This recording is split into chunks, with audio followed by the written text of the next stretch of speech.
प्रिय भारत के मसीही भाई बहनों, यीशु मसीह के नाम में आप सबको मेरा प्रेम भरा नमस्कार।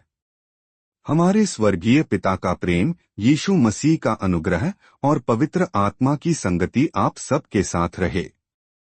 सितंबर माह की शुरुआत में पहले हम बीते अगस्त महीने के लिए अपने प्रभु का धन्यवाद करते हैं। हे स्वर्गीय पिता, पिछले अगस्त माह में हमें दी गई सभी आशीषों, सुरक्षा और मार्गदर्शन के लिए हम आपका धन्यवाद करते हैं। हमारे घरों, कार्यक्षेत्रों और आराधना स्थलों में आपकी शांति के लिए आपकी स्तुति करते हैं। यीशु के नाम में प्रार्थना करते हैं, आमीन। अब भाई बहनों, जैसा कि हम इस नए महीने में प्रवेश कर रहे हैं, आइए हम परमेश्वर के संपूर्ण हथियार के लिए प्रार्थना करें। इफिसियों अध्याय 6 पद 10 से 18 के अनुसार, हे प्रभु यीशु, हमें आपके संपूर्ण हथियार से सुसज्जित करें। हमारी कमर में सच्चाई की पेटी बांधिए, धार्मिकता का झिलम हमें पहनाइए, मेलजोल के सुसमाचार की तैयारी हमारे पैरों में हो।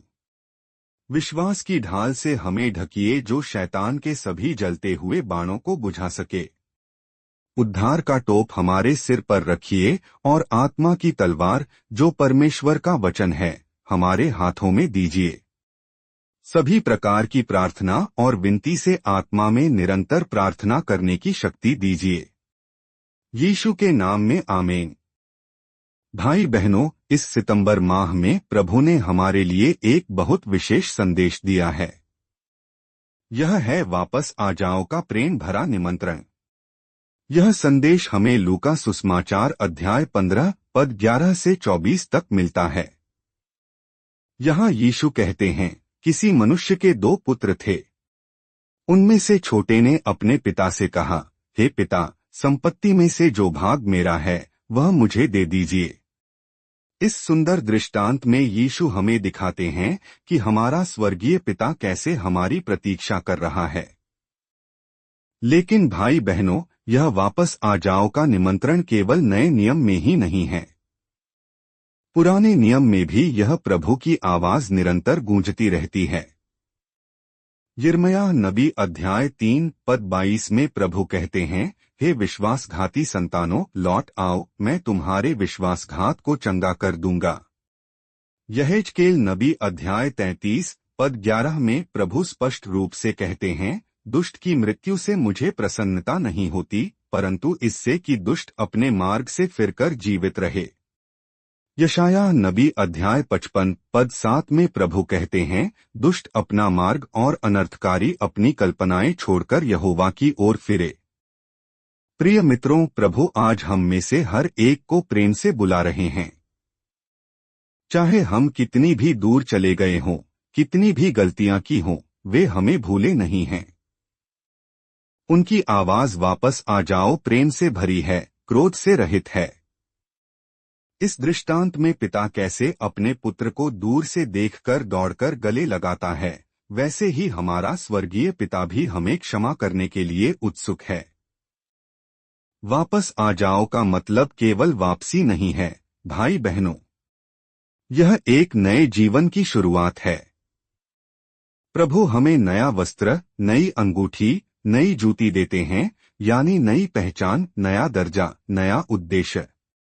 हमारा अतीत कितना भी कठिन रहा हो, वे हमें शुद्ध करने को तैयार हैं।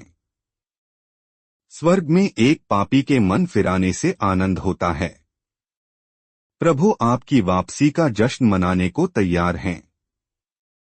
आप अकेले नहीं हैं, पूरी कलीसिया आपका स्वागत करने की प्रतीक्षा कर रही है।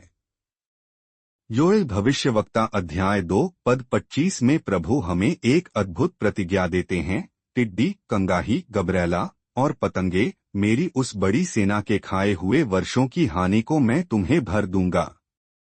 प्रिय मित्रों, प्रभु हमारे खोए हुए वर्षों, व्यर्थ के समय, गलत फैसलों को वापस दिलाने में सक्षम हैं।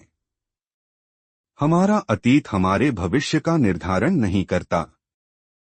इस्राएल के लोगों का इतिहास देखिए।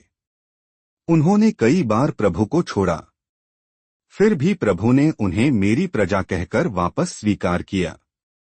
हम भी उनकी प्रजा हैं।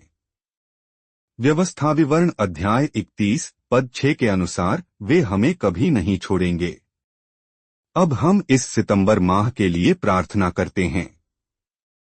हे अनुग्रह के प्रभु, इस सितंबर माह में हमें वापस आ जाओ का आपका प्रेम भरा निमंत्रण देने के लिए धन्यवाद। यिर्मयाह, यहेजकेल, यशायाह भविष्यवक्ताओं के द्वारा दिखाया गया आपका प्रेम और धैर्य आज भी अपरिवर्तित है। हम में से हर एक को पश्चाताप का हृदय दीजिए। हमें आपसे अलग करने वाली सभी बाधाओं को तोड़िए और हमें आपके प्रेम के घर ले आइए।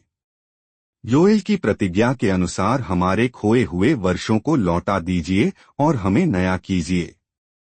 हमारे परिवारों, मित्रों और समुदाय में इस प्रेम के संदेश को बांटने का साहस दीजिए।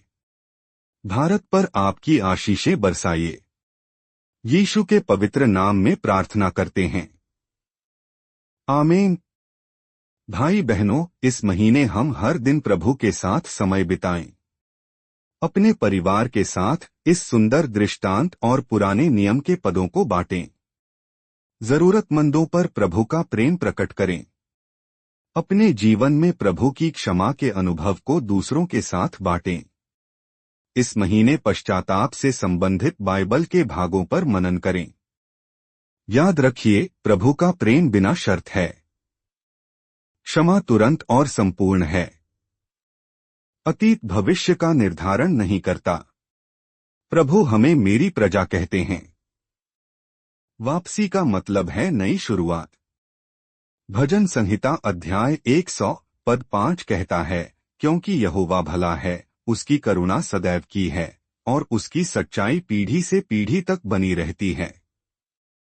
यीशु मसीह के प्रेम में आपका आत्मिक मार्गदर्शक के साथ प्रभु आपको आशीष दें। आमीन।